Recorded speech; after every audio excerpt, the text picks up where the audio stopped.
हम ये शुरू करेंगे।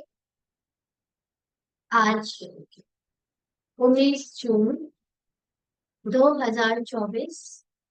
बाबा के महावाक्य। बाबा ने कहा, मीठे बच्चे, हाजी बाबा, सबसे मूल सेवा है बाप की याद में रहना और दूसरों को याद दिलाना। तुम किसी को भी बाप का परिचय दे, उनका कल्याण कर सकते हो। आज की मुरली में आगे बाबा ने 3 तरह की सेवा के रूप बताए हैं। साथ में मूल सेवा की बात की है, याद में रहना और दूसरों को याद दिलाना। क्यों हमको याद में रहना है, क्यों औरों को याद दिलाना है? क्योंकि ये संसार अब परिवर्तन की तरफ है। देह भान से आत्मिक भान में सबको ले चलने की जिम्मेवारी बाबा ने हम बच्चों को दी है। तो हमारी सबसे पहली जिम्मेवारी हमारे प्रति बनती है कि हम अपने आप को आत्मिक स्थिति में स्थित करने का ज्यादा से ज्यादा पुरुषार्थ करें या सेवा करें। ना, स्वयं से स्व सेवा ही सबसे बड़ी सेवा। और जितना हम स्वयं आत्मिक स्थिति में स्थित होने का अभ्यास करेंगे तो दूसरों को भी याद दिलाएंगे। क्योंकि हमारी स्थिति से दूसरे अपने आप ही निराकारी अशरीरी स्थिति में स्थित होने लगेंगे। तो बाबा ने कहा, तुम किसी को भी बाप का परिचय दे, उनका कल्याण कर सकते हो। तो मुख से बाप का परिचय देना भी जरूरी है, क्योंकि वाइब्रेशन से आत्मा को शांति मिल सकती है। आत्मा को अपना शुद्ध स्वरूप थोड़ा एहसास हो सकता है। लेकिन जब तक परमात्मा को नहीं जाना है, तब तक वो अपनी संपूर्ण रीति से अपने को पहचान नहीं सकते। इसलिए पहले बाप का परिचय भी देना है, और यही कल्याण हम बच्चों को करना है।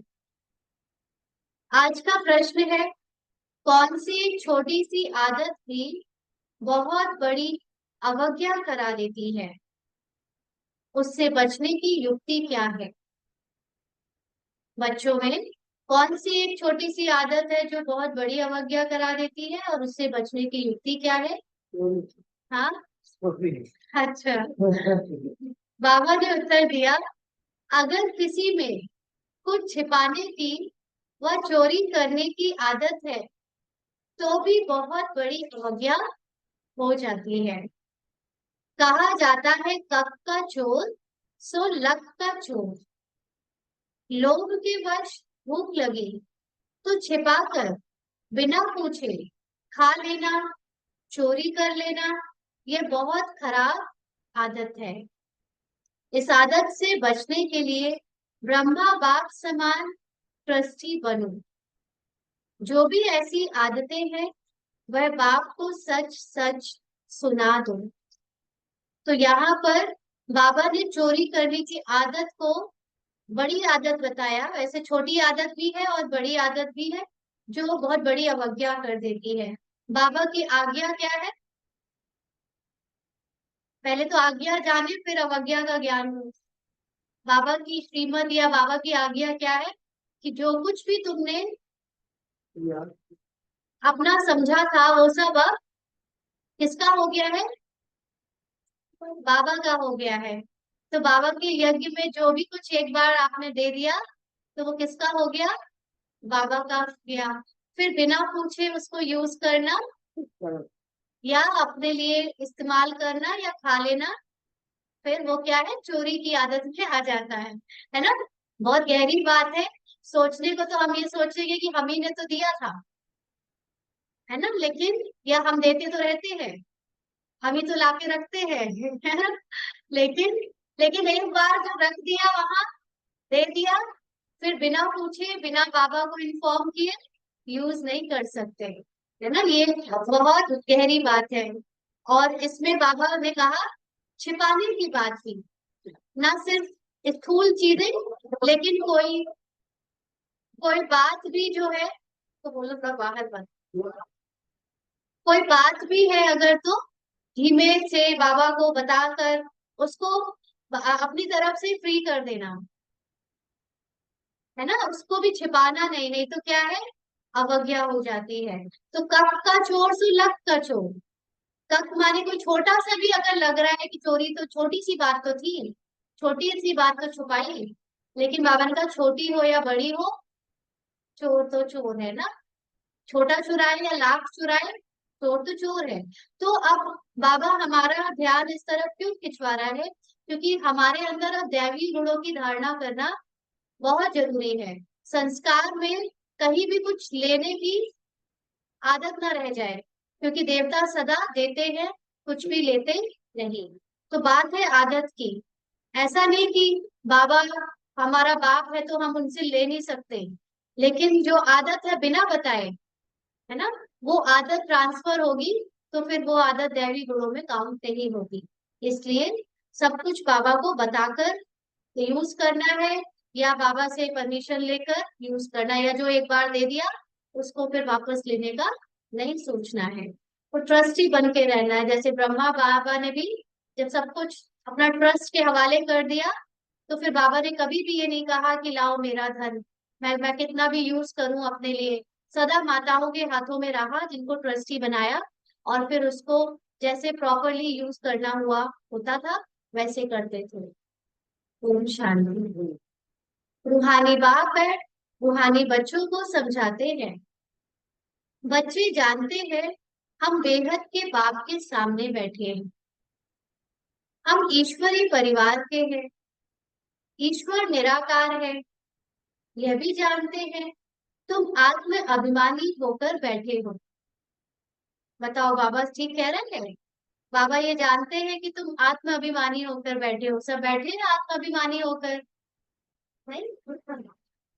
तो अब हो जाएंगे, है ना। अब क्या है, अपने आप को आत्मा समझ ज्ञान को धारण करना है।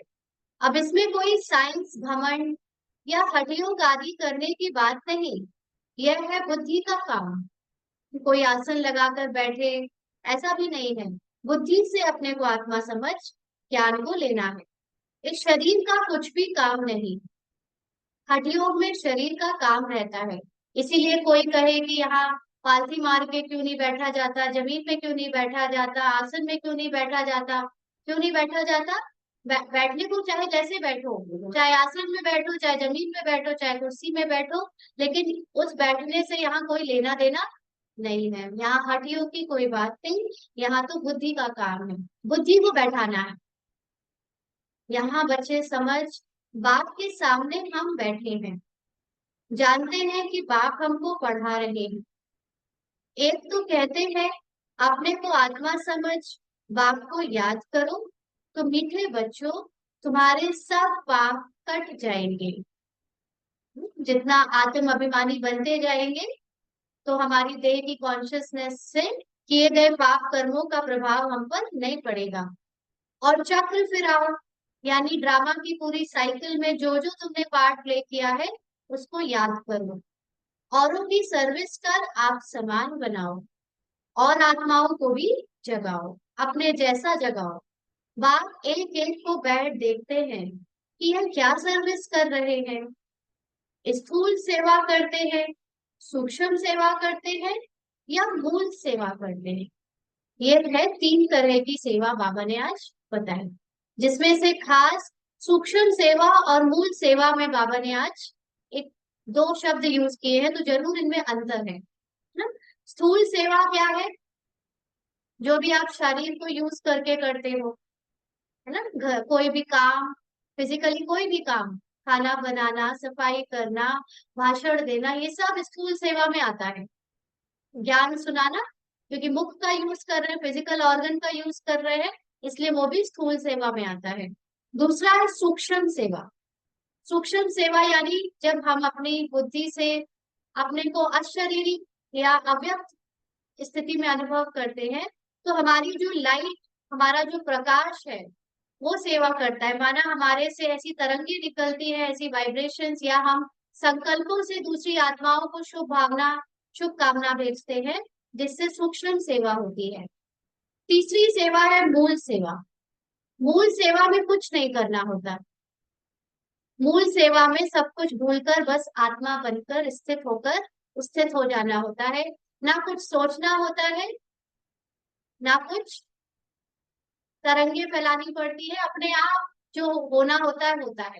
यानी सेल्फ रियलाइजेशन जो लास्ट स्टेज है आत्म अनुभूति की, वो है मूल सेवा। बस अपने को आत्मा स्थित करना, है ना। तो मूल सेवा करना, तो एक एक और सबसे शक्तिशाली इन तीनों में से मूल सेवा ही है। जितनी बड़ी सेवा है उतनी इजी है, लेकिन उसके लिए बुद्धि का विशाल होना बहुत जरूरी है। फिजिकल सेवा बहुत टाइम लेती है, मेहनत कराती है ना, लेकिन उसका फल भी मिलता है, लेकिन उसका फल सूक्ष्म सेवा से कम है। सूक्ष्म सेवा यानी शुभ संकल्पों की सेवा बड़ी, उससे बड़ी सेवा है, थोड़ी कम मेहनत लगती है, क्योंकि आपको सिर्फ संकल्प या अपनी वाइब्रेशन से ही औरों को प्रभावित करना है, प्रकृति को प्रभावित करना है। और उससे भी बड़ी सेवा है स्वयं आत्मिक स्थिति में स्थित हो जाना। लेकिन इसमें कोई मेहनत नहीं है, लेकिन फिर भी मेहनत है ना, अटेंशन रखने की। एक एक को बाप देखते हैं, यह सबको बाप का परिचय देते हैं। बाबा देखते हैं कि ये बच्चे सबको मेरा परिचय देते हैं या नहीं। यानी पूरे दिन चलते फिरते जागते या किसी से बात करते, लौकिक में संबंध में आते, इनको याद भी रहता है कि ये आत्मा है, और दूसरों को याद दिलाने का उनको आभास रहता है कि हम उनको भी याद दिलाएं कि आप आत्मा हो, या परमात्मा का परिचय याद कराएं। मूल बात है ये, हर एक बच्चे को बाप का परिचय देते हैं, औरों को समझाते हैं कि बाप कहते हैं मुझे याद करो तो तुम्हारे जन्म जन्मांतर के पाप मिट जाएंगे। बाबा ये देखता है बच्चों को कि बच्चे ये करते हैं सेवा या नहीं करते, कहाँ तक इस सर्विस में रहते हैं, अपने से भेंट करते हैं। यानी बाबा अपने से कंपेयर करता है, सबसे जास्ती सर्विस कौन करते हैं। मूल आधार है बाबा, बाबा की सेवा, क्योंकि बाबा तो सबसे बड़ा सेवक है। फिर उनसे मिलता जुलता या उनकी जितनी सेवा करने की कोशिश और कौन करता है। यानी बाबा तो हर पल ये आभास में है कि वो आत्मिक स्थिति में स्थित है, लेकिन और बच्चे भी कितना कितना निरंतर उस स्थिति का अभ्यास कर रहे हैं। ये है जास्ती सेवा करने का सूक्ष्म स्थूल सेवा, सूक्ष्म सेवा और मूल सेवा। बाबा कहते हैं क्यों नहीं, मैं इनसे भी जास्ती सर्विस करूं ना। बाबा बच्चों को देखता है कि बच्चों के अंदर ये क्यों नहीं आता, या क्यों आना चाहिए कि मैं इनसे भी ज्यादा सेवा करूं, इनसे भी जास्ती याद की यात्रा में दौड़ी पहन सकते हैं या नहीं। ब्रह्मा बाबा फर्स्ट क्यों गया, किसी को भाषण देने तो नहीं जाता था, है ना।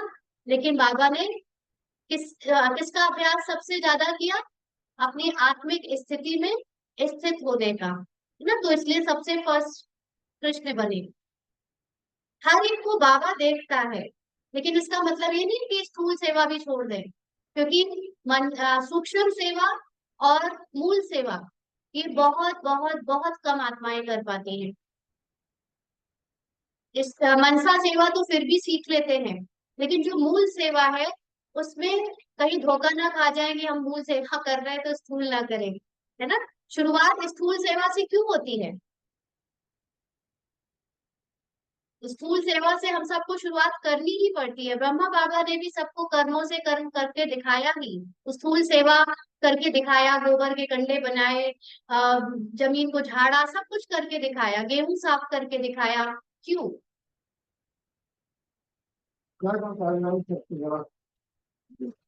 देह भान तोड़ने के लिए, क्योंकि हम सबको अपने अपने देह का भान इस रूप में है कि जैसे कोई पुरुष है तो वो समझ, क्योंकि संस्कारवश या समाज में यही सिखाया गया कि खाना बनाना तो स्त्रियों का काम है ना, और स्त्री है तो जो बाहर के काम है वो ये सिखाया कि वो तो पुरुष का काम है। तो हमारे अंदर ना स्त्री का भान रहे ना पुरुष का भान रहे, इसलिए स्त्री को पुरुष के, पुरुष को स्त्री के काम करने चाहिए।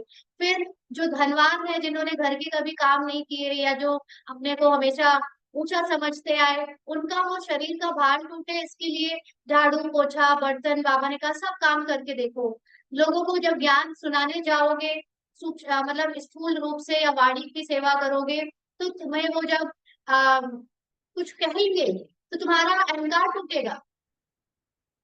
मुख्य बात तो है ना ये ईगो, कि हम किसी को कुछ कहे और लोग हमारा जब मजाक उड़ाते हैं या हमें क्रिटिसाइज करते हैं या हमको रिजेक्ट कर देते हैं, तो एक बहुत ईगो जो है वो हर्ट होता है। और ये ईगो क्या है, देवहानि तो है। इसलिए बाबा ने पहले स्थूल सेवा पे जोर दिया कि पहले तुम बेइज्जती सहना सीखो, तुम पसीना बहाना सीखो, तुम इन सब से मुक्त होते जाओ, आत्मिक स्थिति तब बनेगी। नहीं तो अगर हम स्कूल में अपने आप को नहीं डालते तो मनसा सेवा और मूल सेवा करना नेक्स्ट टू इम्पॉसिबल है। इसलिए मतलब मेजोरिटी के लिए, कुछ कुछ आत्माएं उसको करने की जरूरत नहीं पड़ती, लेकिन मेजोरिटी के लिए तो स्थूल सेवा जरूरी है।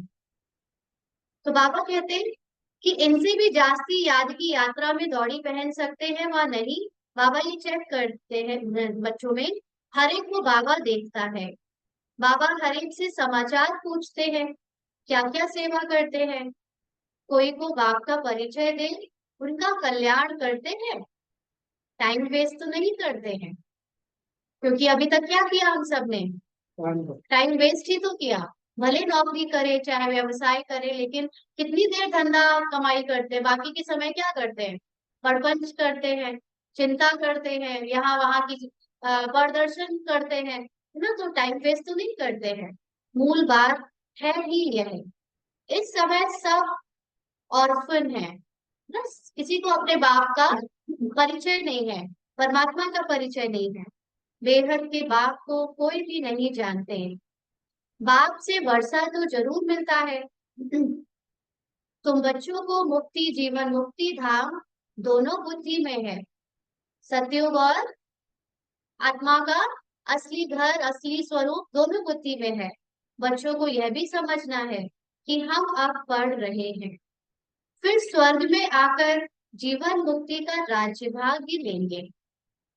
बाकी ढेर आत्माएं जो भी दूसरे धर्म वाली है, वह तो कोई भी नहीं रहेगी। इस धरती पर क्या होगा, अभी सब आत्माएं जो बाद में आई हैं वो सब क्या हो जाएंगी, अपने मूल रूप में स्थित हो जाएंगी। कितने वर्षों के लिए, कम से कम 2500 वर्ष के लिए लॉक हो जाएंगी। हाँ? बाकी ढेर आत्माएं हैं जो भी वो दूसरे धर्म की है, वह तो कोई भी नहीं रहेंगी, सिर्फ हम ही भारत में रहेंगे। बाप बच्चों को बैठ सिखलाते हैं, बुद्धि में क्या क्या रहना चाहिए। यहाँ तुम संगम युग पर बैठे हो, तो खान पान भी शुद्ध पवित्र जरूर चाहिए। जानते हो हम भविष्य में सर्वगुण संपन्न 16 कला संपूर्ण संपूर्ण निर्विकारी बनते हैं। यह महिमा शरीरधारी आत्माओं की है। सिर्फ आत्मा ही महिमा, सिर्फ आत्मा की महिमा तो नहीं है। अब ये जो 16 कला संपूर्ण संपूर्ण निर्विकारी की जो महिमा है, वो शरीरधारी देवताओं की है ना। आत्मा की महिमा क्या है, जब देह में आते हैं हम तो कलाएं चाहिए, फिर उसको निर्विकारी और संपूर्ण निर्विकारी की महिमा से नवाजा जाता है। लेकिन जब आत्मा अपने मूल रूप में है तो क्या है, वो गुणों का सागर शांति का सागर होते हुए भी क्या है, शांत है, आनंद में है। आनंद में भी क्या है, आनंद में भी अभी हम महसूस करते हैं कि वो आनंद में है, लेकिन जब वो आत्मा शरीर के भान से परी होगी तो उसको तो आनंद की क्या अनुभव करने के लिए क्या चाहिए आपको, मन बुद्धि और ये बॉडी चाहिए, है ना। तो मन बुद्धि बॉडी ये सब क्या हो जाते हैं, आत्मा के मूल रूप में गायब हो जाते हैं। तो यह महिमा शरीरधारी आत्माओं की है, सिर्फ आत्मा की महिमा तो नहीं है। हर एक आत्मा का पार्ट अपना अपना है जो यहाँ आकर बजाती है। तुम्हारी बुद्धि में एम ऑब्जेक्ट है, हमको इन जैसा बनना है। किनके जैसा, बाप समान। बाप का फरमान है, बच्चे पवित्र बनो। पूछेंगे कैसे पवित्र रहे, क्योंकि माया के तूफान बहुत आते हैं, बुद्धि कहाँ कहाँ चली जाती है ना। देह और देह की बातों में कुछ ना कुछ लगा रहता है, तो बुद्धि बार बार उनमें जाती है, उनको कैसे छोड़े। बच्चों की बुद्धि तो चलती है ना, और कोई की बुद्धि नहीं चलती। वाह, टीचर गुरु भी तुमको मिला है, यह भी तुम जानते हो। ऊंच से ऊंच भगवान है वह। बाप टीचर ज्ञान का सागर भी है। बाप आए हैं हम आत्माओं को साथ ले जाने के लिए। सतयुग में बहुत थोड़े देवी देवता रहते हैं। ये बातें तुम्हारे सिवाय और कोई की बुद्धि में नहीं होगी। तुम्हारी बुद्धि में है कि विनाश के बाद हम ही थोड़े रहेंगे और इतने सब धर्म खंड आदि नहीं होंगे। हम ही विश्व के मालिक होंगे। हमारा ही एक राज्य होगा, बहुत सुख का राज्य होगा। बाकी उसमें वैरायटी पद वाले होंगे ना। किसी भी पिक्चर में अलग अलग पद या अलग अलग रोल के प्लेयर्स होते हैं, एक्टर्स होते हैं, लेकिन पिक्चर इंटरेस्टिंग कैसे बनती है? सभी के होने से ना। कोई कोई रोल ना हो तो, अगर डायरेक्टर ने लिखा है किसी पर्टिकुलर रोल को, तो उसको एंजॉयमेंट और एंटरटेनमेंट के लिए ही लिखा है। इसी तरह ड्रामा में हर रोल इम्पोर्टेंट है, छोटा बड़ा कुछ नहीं होता है ना। जो भी एक्टर अच्छे से रोल प्ले करे वो इम्पोर्टेंट रोल ही होते हैं सारे। तो बाबा ने वहां पे भी वैरायटी पद वाले होंगे ऐसा कहा। हमारा क्या पद होगा, पूछ रहे हैं बाबा। बाबा बच्चों से पूछ रहे हैं कि बच्चे अपने आप से पूछें कि हमारा क्या पद होगा। हम कित हम कितनी रूहानी सेवा करते हैं। पद किस पे निर्भर करेगा? रूहानी सेवा पर। बाप भी पूछते हैं, ऐसे नहीं, बाबा अंतर्यामी है। हाँ, बच्चे हरे खुद समझते हैं हम क्या कर रहे हैं। जरूर समझते होंगे। पहले नंबर में सेवा तो यह दादा ही कर रहे हैं, श्रीमत पर ना। ड्रामा अनुसार उनको ही फर्स्ट नंबर का पुरुषार्थ दिया गया है, इसलिए वही कर रहे हैं। घड़ी घड़ी बाप समझाते हैं, मीठे मीठे बच्चे, अपने को आत्मा समझो, देह अभिमान छोड़ो। इसी को कहते हैं रूहानी सेवा। आत्मा कितना समय समझते हैं? अपने को आत्मा कितना समय समझते हैं? नोट करना शुरू किया? चार्ट नहीं रखेंगे, पोता मेल नहीं रखेंगे तो पढ़ाएंगे कैसे ना। ये मुख्य क्वेश्चन अपने आप से रोज करना है। आत्मा कितना समय समझते हैं, यह पक्का करना है। हम आत्मा है, ये पूरा पुरुषार्थ बस यही पक्का करने का है। बाप को याद करना है, इनसे ही बेड़ा पार होता है। और अपने को आत्मा समझना काफी नहीं है, बाप को याद करना माना अपने को बाप समान आत्मा समझने का पुरुषार्थ करना है। क्योंकि हम फिर अपने आप को देह भान में रहते हुए भी आत्मा समझ सकते हैं। देह की कमजोरियों को अपना समझकर भी कमजोर आत्मा समझ सकते हैं, पापी आत्मा समझ सकते हैं, कम है ना। तो वो आत्मा हम नहीं है। हम कैसी आत्माएं हैं? अपने आत्मिक स्वरूप में हम मूल रूप में कैसे हैं? संपूर्ण है, संपन्न है, बाप समान है। उस रूप में याद करने के लिए बाबा को याद करना पड़ता है। इनसे ही बेड़ा पार होता है। याद करते करते पुरानी दुनिया से नई दुनिया में चले जाएंगे। बाकी अभी थोड़ा समय है, फिर हम अपने सुखधाम में चले जाएंगे। मुख्य रूहानी सेवा है सबको बाप का परिचय देना। यह है सबसे सहज बात। अपने को आत्मा समझने से भी सरल दूसरों को बाप का परिचय देना है ना। अपने को आत्मा समझ कईयों के लिए कठिन है, इसलिए कम से कम दूसरों को बाबा की याद दिलाना या बाबा का परिचय देना, वाणी से सेवा करना सबसे सहज सेवा है। स्थूल सर्विस करने में, भोजन बनाने में, भोजन खाने में भी मेहनत लगती है ना, उसमें भी पसीना निकलता है। इसमें तो मेहनत की कोई बात नहीं, चर्चा ही तो करनी है। इस दुनिया का सबसे सरल काम है चर्चा करना। बैठे बैठे बस चर्चा कर लो। तो जब गप्पे लगाना है तो गप्पे की जगह बस बाबा का परिचय देना शुरू कर दो, सबसे सरल। कई लोग घर में काम करते हैं, कई लोग घर में गप्पे लगाते हैं। हाँ? सिर्फ अपने को आत्मा समझना है। आत्मा अविनाशी, शरीर विनाशी है। आत्मा ही सारा पाठ बजाती है। यह शिक्षा बाप एक ही बार बार आकर देते हैं। जबकि विनाश का समय होता है। नई दुनिया है ही देवी देवताओं की, उसमें जरूर आना है। बाकी सारी दुनिया को शांति धाम जाना है, यह पुरानी दुनिया रहेगी नहीं। तुम नई दुनिया में होगे तो पुरानी दुनिया की याद होगी?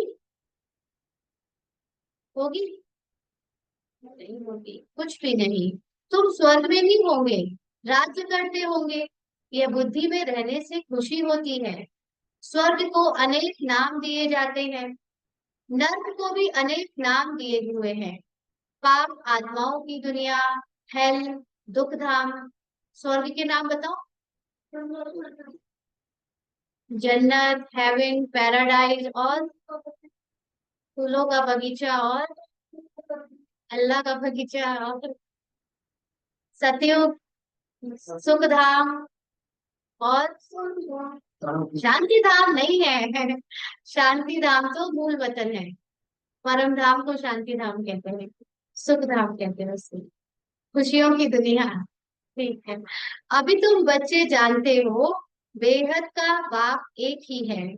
हम उनके सिकीलदे बच्चे हैं, तो ऐसे बाप से लव भी बहुत होना चाहिए। बाप का भी बहुत लव है बच्चों में, जो बहुत सेवा करते हैं, कांटों को फूल बनाते हैं। मनुष्य से देवता बनना है ना, बाप खुद नहीं बनते हैं, हमको बनाने आए हैं। तो अंदर में बहुत खुशी होनी चाहिए। स्वर्ग में हम कौन सा पद पाएंगे? हम क्या सेवा करते हैं? घर में नौकर चाकर हैं, उनको भी पहचान देनी चाहिए ना। जो घर में खाने वाली लगी हो, दूसरे माली लगा हो या कोई भी, उसको भी पहचान देनी चाहिए। जो खुद कनेक्शन में आते हैं, उनको शिक्षा देनी चाहिए। जो भी आपके संपर्क में, उन सब की सेवा करने का भार किस पर है? भार है। निमित्त बन सकते हैं ना आप उनको देने के, इसीलिए आपको बाबा ने पहले चुना। तो जो खुद कनेक्शन में आते हैं, उनको शिक्षा देनी चाहिए। सबकी सेवा करनी है ना, अबलाओं की, गरीबों की, भीलियों की। गरीब तो बहुत है, वह सुधर जाएंगे, कोई पाप आदि नहीं करेंगे। पाप करने का मुख्य कारण क्या होता है? अज्ञानता, गरीबी, भुखमरी, है ना। तो अगर उनके चरित्र सुधर जाएंगे तो फिर वो पाप नहीं करेंगे। नहीं तो पाप कर्म करते रहेंगे। देखते हो, झूठ चोरी भी कितनी है। नौकर लोग भी चोरी कर लेते हैं। नहीं तो घर में बच्चे हैं, ताला क्यों लगाएं? घर में भी माँ बाप जहाँ धन रखा होता है उस अलमारी में लॉक लगा के रखते हैं ना। नहीं तो ऐसे तो बच्चे ही हैं आपके अपने, लेकिन पता है कि किसी की भी नीयत डोल जाती है, बच्चे भी शरारती हो जाते हैं, चंचल हो जाते हैं, माया बुद्धि हो जाती है, तो ताला लगा के रखते हैं। परंतु आजकल के बच्चे भी चोर बन पड़ते हैं, कुछ ना कुछ छिपाकर उठा लेते हैं। किसको भूख लगती है तो लालच के कारण खा लेते हैं। लोभ वाला जरूर कुछ चोरी करके खाता होगा ना। लालच होगा कि ये खा लूं वो खा लूं, तो फिर उठाता रहेगा वो यहाँ से वहां से। यह तो शिव बाबा का भंडारा है, इसमें तो पाई की भी चोरी नहीं करनी चाहिए। ब्रह्मा तो ट्रस्टी है। बेहद का बाप भगवान तुम्हारे पास आया है। भगवान के घर में कभी कोई चोरी करता होगा? स्वप्न में भी नहीं। तुम जानते हो, ऊंच से ऊंच है शिव भगवान, उनके हम बच्चे हैं, तो हमको दैवी कर्म करने चाहिए। तुम चोरी करने वालों को भी जेल में जाकर ज्ञान देते हो। जेल में भी बहनें सेवा करती है ना। यहाँ क्या चोरी करेंगे? अभी, सॉरी, कभी आम उठाया, कोई चीज उठाकर खाई, यह भी चोरी है ना। कोई भी चीज बगैर बगैर पूछे उठानी नहीं चाहिए, हाथ भी नहीं लगाना चाहिए। शिव बाबा हमारा बाप है, वह सुनते हैं, देखते हैं। इसीलिए क्या कह दिया कि भगवान सब जगह है, देख रहा है। ऐसा है नहीं, लेकिन क्यों वैसा कह दिया? ताकि इंसान डरे। चोरी करने से, गलत करने से, तो सर्वव्यापी कह दिया। ये डराने के लिए कहा गया था, लेकिन फिर भी इंसान माना नहीं। हाँ? पूछते हैं बच्चों में कोई अवगुण तो नहीं है? अगर कोई अवगुण है तो सुना दो ना, बाबा को सुना दो, दान में दे दो।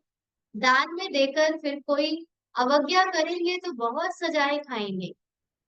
चोरी की आदत बहुत बुरी होती है। समझो, कोई साइकिल उठाते हैं, पकड़े जाते हैं।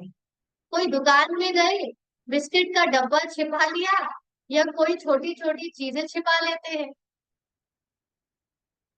दुकान वाले बड़ी संभाल रखते हैं। तो यह भी बहुत बड़ी गवर्नमेंट है। पांडव गवर्नमेंट अपना दैवी राज्य स्थापन कर रही है। यहाँ तक कि कई बार ऐसे भी होता है ना, कि गए कुछ खरीदने या लेने, और मोल तोल में कुछ कहा सुनी हो गई, तो कई बार बाबा के बच्चे भी ऐसा करते हैं कि आ, जो सामने वाले का बनता है उसका नुकसान करके चले आते हैं।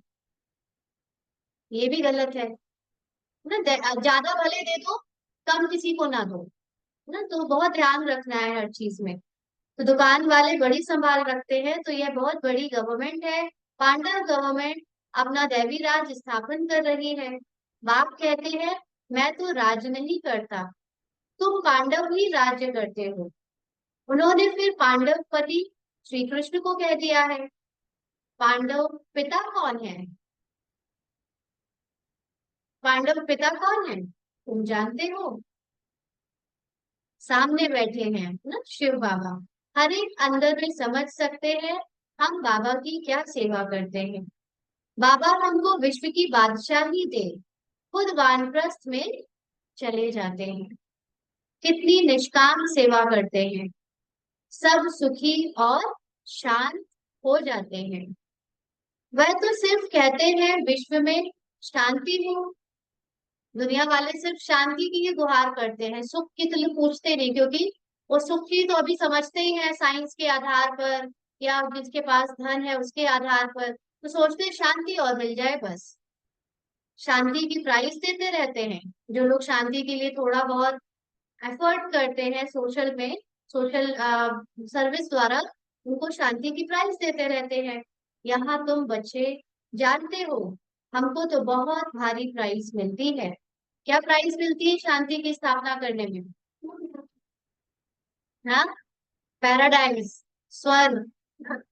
जो अच्छी सर्विस करते हैं उनको बड़ी प्राइस मिलती है, यानी बड़ा पद मिलता है। ऊंच से ऊंच सेवा है बाप का परिचय देना। यह तो कोई भी कर सकते हैं, कर सकते हैं। इसके लिए ज्ञान की डिटेल में जाने की भी जरूरत नहीं है। बाबा बाबा और बाबा के बारे में बस बता दो, अपना आत्मा का ज्ञान देकर वो भी सेवा हो जाएगी। बच्चों को यह यानी देवता बनना है, तो सेवा भी करनी चाहिए ना। इनको देखो, किसको देखो? ब्रह्मा बाबा को। यह भी लौकिक परिवार वाला था ना, इनसे बाबा ने कराया। इनमें प्रवेश कर इनको भी कहते हैं, तो तुम भी कहते हैं, तो तुमको भी कहते हैं कि यह करो। हमको कैसे कहेंगे? हमारे में प्रवेश होकर कराते हैं। तो ब्रह्मा बाबा के तन में प्रवेश हुए तो ब्रह्मा बाबा से भी कराया, और हमसे करा रहे हैं ब्रह्मा बाबा के मुख से बुलवाकर। करण करावन हार है ना। बैठे बैठे कहा यह छोड़ो, यह तो छीछी दुनिया है, चलो वैकुंठ। अब वैकुंठ का मालिक बनना है, बस वैराग्य आ गया। सब समझते थे, इनको क्या हुआ? इतना अच्छा जबरदस्त फायदे वाला व्यापारी, ये क्या करते हैं? पता थोड़ी था कि यह क्या जाकर करेंगे। है ना, दुनिया वालों के लिए तो लगता है अरे इतनी अच्छी नौकरी छोड़ दी, इतना अच्छा घर बार, इतना धन, सब कुछ, ये सब क्या कर रहे हैं? उनको क्या पता कि वैकुंठ मिलने वाला है, इसके बदले में ये सब छोड़ा है। छोड़ना कोई बड़ी बात थोड़ी है छोड़ना बड़ी बात? अभी तो ऐसे ही लग रहा है छोड़ना बड़ी बात हो गई है। संग्रह करना लोगों के लिए आसान हो गया है ना। बात किसकी है? छोड़ना कब होता है? जब मोह खत्म हो। मोह है तो कैसे छोड़ेंगे? है ना? क्या? हाँ, तो इस मोह को ही तो त्यागना है। आत्मिक स्थिति में हाँ, जाए। जितना जितना आत्मिक स्थिति में स्थित होंगे वो अपने आप छोड़ेगा। मोह के ऊपर काम नहीं करना है, आत्मिक स्थिति में स्थित होने पर काम करना है। बाबा कहते हैं पता थोड़ी था कि ये क्या जाकर करेंगे, छोड़ना कोई बड़ी बात थोड़ी है, बस सब कुछ त्याग दिया और सबको भी त्याग कराया, है ना। उनकी जो वाइफ थी, उन्होंने भी सारे गहने उतार दिए, बस एक मंगलसूत्र पहने हुए थे, तो बोला ये भी क्यों पहने हुए हैं। नहीं, नथनी पहने थी शायद, नथनी पहने हुए थी, तो वो भी बाबा ने कहा ये भी क्यों पहना हुआ है, उतारो इसको, है ना, सब कुछ अलग करो। तो बच्चों को भी त्याग कराया। अब ये रूहानी सेवा करनी है, सबको पवित्र बनाना है। सब कहते थे हम ज्ञान अमृत पीने जाते हैं, नाम माता का लेते थे, है ना। उस समय मम्मा को बाबा ने आगे किया, और ये सबके बीच में था कि हम सब लोग मम्मा से ज्ञान सुनने जाते हैं। बाबा से सुनने के लिए तो फिर लोग बहुत प्रश्न करते कि पुरुष ऐसा कौन आ गया, तो बाबा ने अपने को गुप्त रखा और मम्मा को आगे किया। ओम राधे के पास ज्ञान अमृत पीने जाते हैं। मम्मा का नाम ओम राधे रखा था बाबा ने, अलौकिक नाम। किसने यह युक्ति रची, किसने रची होगी यह युक्ति? शिव बाबा ने। शिव बाबा ने इनमें प्रवेश कर कितनी अच्छी युक्ति रची, जो कोई आएगा ज्ञान अमृत पिएगा। यह भी गायन है, अमृत छोड़ विष काहे को खाएं, विष छोड़ ज्ञान अमृत पीकर पावन देवता बनना है। शुरू में यह बात थी, कोई भी आता था तो उनको कहते थे पावन बनो, अमृत पीना है तो विष को छोड़ देना है। विष मतलब काम विकार। पावन वैकुंठ का मालिक बनना है तो एक को ही याद करना है। तो जरूर झगड़ा चलेगा ना, शुरू की खिटपिट अभी तक चलती आई है। शुरू में भी जो ज्ञान में आए उनको भी खिटपिट सहना पड़ा, और आज भी जो ज्ञान में आ रहे हैं उनको भी खिटपिट सहना पड़ रहा है। अबलाओं पर कितने अत्याचार होते हैं। जितना तुम बहुत पक्के होते जाएंगे फिर समझेंगे पवित्रता तो अच्छी है, क्योंकि पक्के होने के बाद जो पवित्रता का आपके स्थिति पे असर पड़ता है वो आप समझ नहीं सकते, मतलब वो देह भान में रहते समझ नहीं सकते ना। इसलिए वो स्थिति जिसकी बनी है वो समझ सकता है कि पवित्रता से कितना फायदा होता है। बाबा कहते हैं उनके लिए ही पुकारते हैं, बाबा आकर हमको पावन बनाओ। पहले तुम्हारे भी कैरेक्टर क्या थे, सभी विकारी थे, अभी क्या बन रहे हो। आगे तो देवताओं के आगे जाकर कहते थे हम पापी हैं, अब ऐसे नहीं कहेंगे क्योंकि तुम जानते हो हम अभी यह बन रहे हैं। 1 मिनट के लिए सभी अपनी विदेही अवस्था में टिक जाए, वो बाबा को देखा।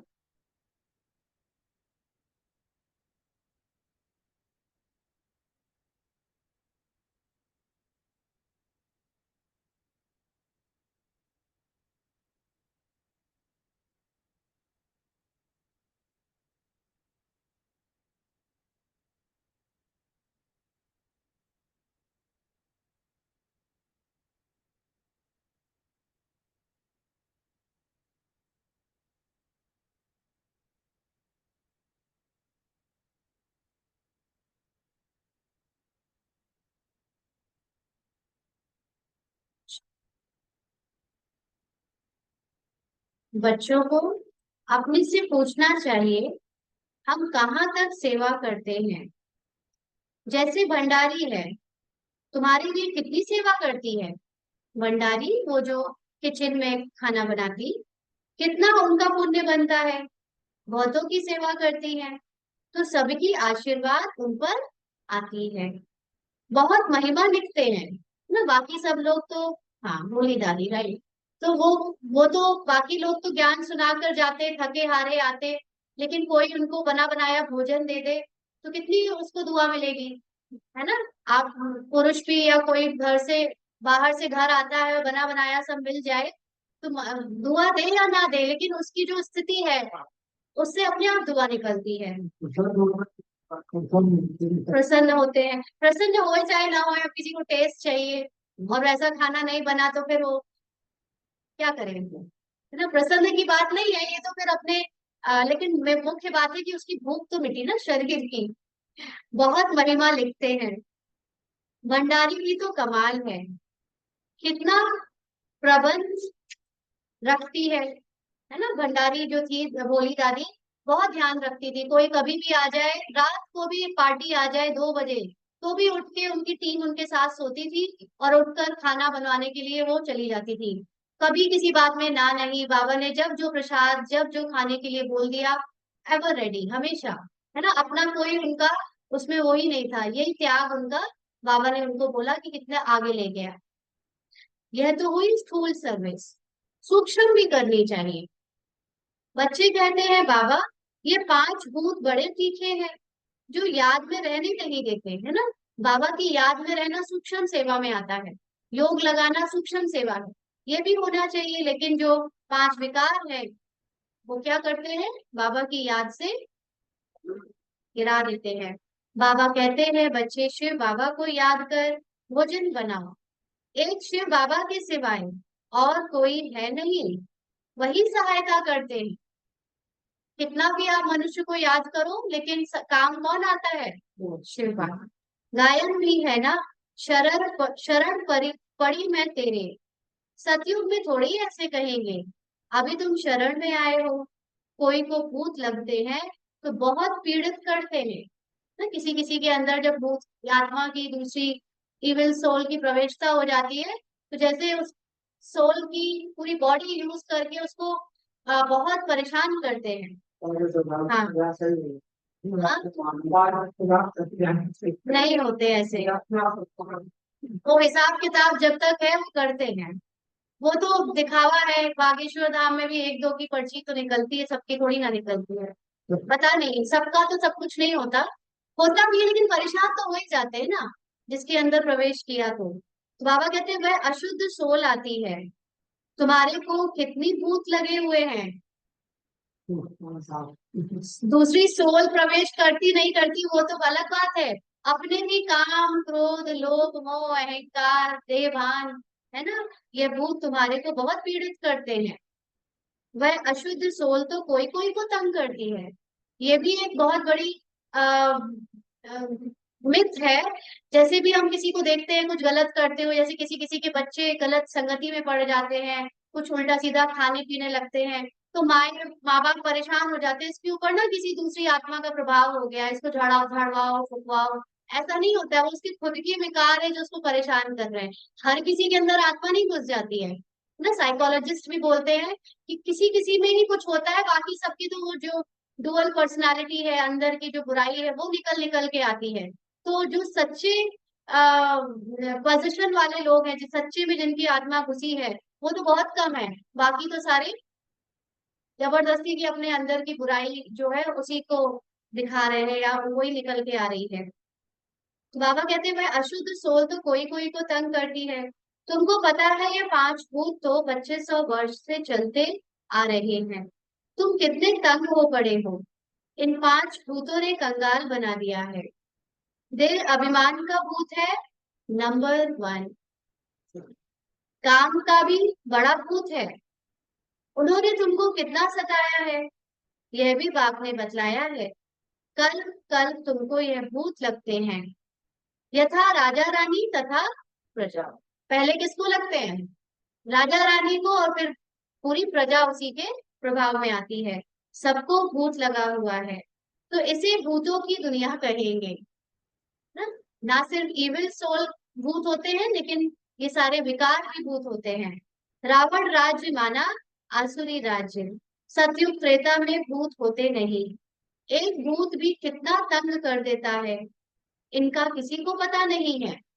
5 विकारों रूपी रावण का भूत है, जिससे बाप आकर छुड़ाते हैं। तुम्हारे में कोई कोई सेंसिबल है, जिनकी बुद्धि में बैठता है। इस जन्म में तो कोई ऐसा काम नहीं करना है। चोरी की, देह अभिमान आया, तो रिजल्ट क्या होगी। चोरी कब करते हैं हम, जब लगता है कोई पर्टिकुलर चीज हमारे लिए काम में आएगी। तो हम अपने को जब शरीर समझते हैं तो वो चीज उठा लेते हैं या वो चीज खा लेते हैं, तो वो क्या हो जाता है, चोरी हो जाती है, बेईमान हो जाता है। तो फिर उसकी रिजल्ट क्या होगी, पद भ्रष्ट हो जाएगा। कुछ ना कुछ उठा लेते हैं, ना। मधुबन में भी जैसे जाते हैं तो कई बार ऐसा होता है कि किचन में जाकर कुछ कुछ उठा के चले आते हैं, ऐसा है। खीरे खीरे या कोई फल ना बिना बताए ले आते हैं, क्योंकि वहां ऐसे कोई रोकता नहीं, कोई ज्यादा पहरेदारी करता नहीं, कोई गार्ड तो वहां बैठता नहीं। तो कुछ आत्माओं का जैसे नहीं ध्यान जाता, तो वो समझते सब बाबा का ही तो है, मेरा ही तो है, सब उठा लो। ले सब तो नहीं, लेकिन कुछ कुछ ले आते हैं अपनी मर्जी से। तो वो भी नहीं करना है। बाबा कहते पदभ्रष्ट हो जाएगा। कुछ ना कुछ उठा लेते हैं। कहते हैं कख का चोर सो लख का चोर। छोटा चोरी करे चाहे लाख चुराए, बात तो एक ही है। यज्ञ में तो ऐसा काम कभी नहीं करना है, आदत पड़ जाती है। मेन बात है संस्कारों की। संस्कार ही तो बदलने आए हैं हम यहाँ, तो फिर कभी छूटती नहीं है। कितना माथा मारते हैं। अच्छा, मीठे मीठे सिकी लगे बच्चों प्रति, माता पिता बाप दादा का याद प्यार और गुड मॉर्निंग। रूहानी बाप की रूहानी बच्चों को नमस्ते। हम रूहानी बच्चों की रूहानी बाप दादा को याद प्यार, गुड मॉर्निंग और नमस्ते बाबा। शुक्रिया, थैंक यू बाबा। धारणा के लिए मुख्य सार। पहला पॉइंट, स्थूल सेवा के साथ साथ सूक्ष्म और मूल सेवा भी करनी है। योग लगाने की सेवा, अपने को आत्मिक स्थिति में टिकाने की सेवा भी करनी है। ये नहीं कि हम सिर्फ स्थूल सेवा ही कर रहे हैं सबको, क्योंकि स्थूल सेवा तो देवभान में भी हो सकती है। घर में भी तो करते हैं ना सब देवभान में स्थूल सेवाएं, लेकिन यहाँ पर स्थूल सेवा के साथ सूक्ष्म सेवा भी करनी है। सबको बाप का परिचय देना, आत्माओं का कल्याण करना, याद की यात्रा में रहना, यह है सच्ची सेवा। इसी सेवा में बिजी रहना है, अपना समय वेस्ट नहीं करना। आत्मा को क्या करना है?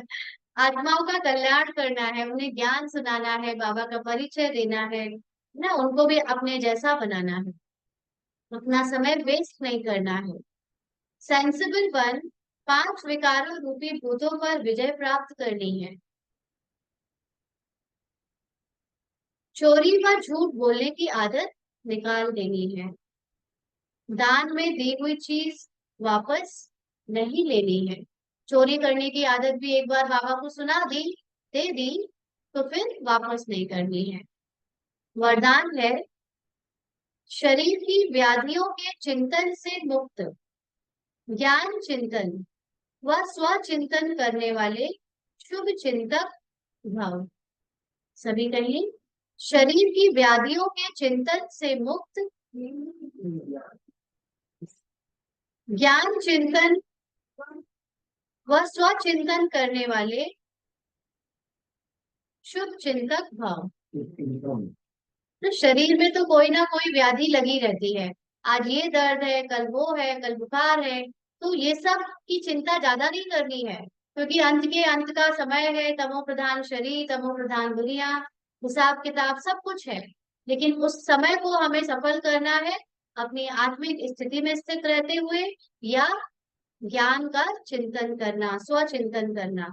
और यही अपने प्रति शुभ चिंता है।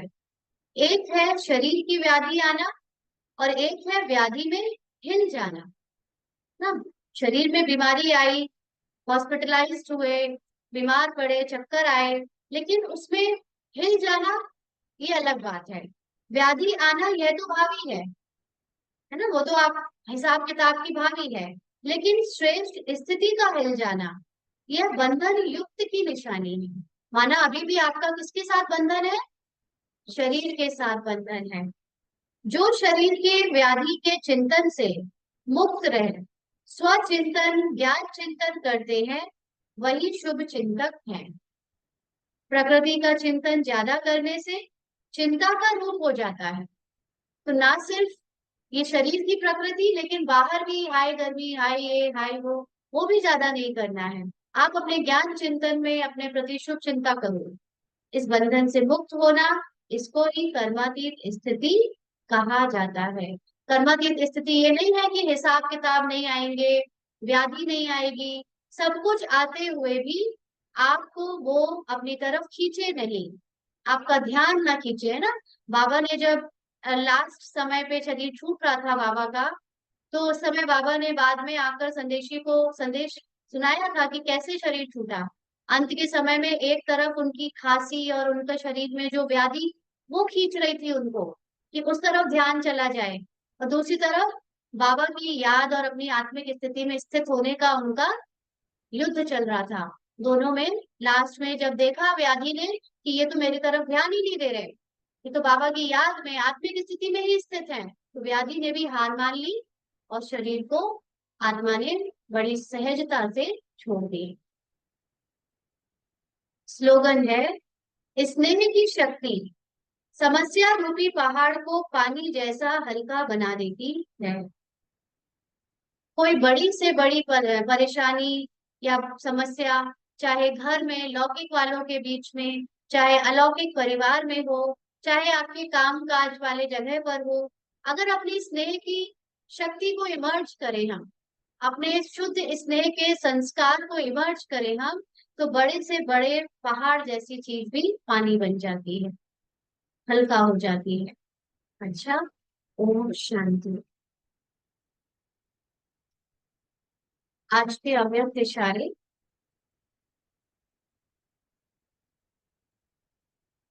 जैसे शरीर और आत्मा दोनों कंबाइंड होकर कर्म करते हैं, शरीर और आत्मा, ऐसे कर्म और योग दोनों कंबाइंड रहे। कर्म भी हो रहा है, आत्मिक स्थिति भी है, बुद्धि आत्मिक स्थिति में स्थित है। कर्म करते याद ना भूले और याद में रहते कर्म ना भूले। ये बहुत इंपॉर्टेंट बात है। कई बार हम जब मेडिटेशन और योग में बैठते हैं तो याद कर रहे होते हैं, बीच बीच में काम भी याद आ रहे होते हैं, तो उसमें कोई बुराई नहीं है, दोनों चीज मर्ज हो सकते हैं, है ना। काम करते हम बाबा की याद में रह सकते हैं और याद में रहते बाबा कुछ काम भी याद आ सकते हैं, दोनों में मर्ज हो सकता है। आपका टाइटल है कर्म योगी। कर्म करके याद में रहने वाले सदा न्यारे और प्यारे होंगे, हल्के होंगे, क्योंकि अब बाबा ये तो कहता नहीं कि 8 घंटे बैठ के योग करो ना, बैठ के भी योग करोगे तो भी कर्म याद आ सकते हैं। तो बीच बीच में हो सकता है आपको उठना पड़े, कोई इंपॉर्टेंट सेवा करनी पड़े, तो भी उसमें कोई बुराई नहीं है, लेकिन दोनों में क्या हो, दो कंबाइंड हो दोनों। तो बाबा ने कहा कि हल्के होंगे, किसी भी कर्म के बोझ का अनुभव नहीं करेंगे। कब? जब कर्म करते याद में न्यारे और प्यारे होंगे। कर्मयोगी को ही दूसरे शब्दों में कमल पुष्प कहा जाता है। यानी इस दुनिया की कोई भी चीज उन्हें खींच नहीं सकती, दुनिया की कीचड़ उनको प्रभावित नहीं कर सकती, उनके ऊपर कभी किसी भी प्रकार का कीचड़ अर्थात माया का वाइब्रेशन टच नहीं कर सकता। अच्छा, ओम शांति।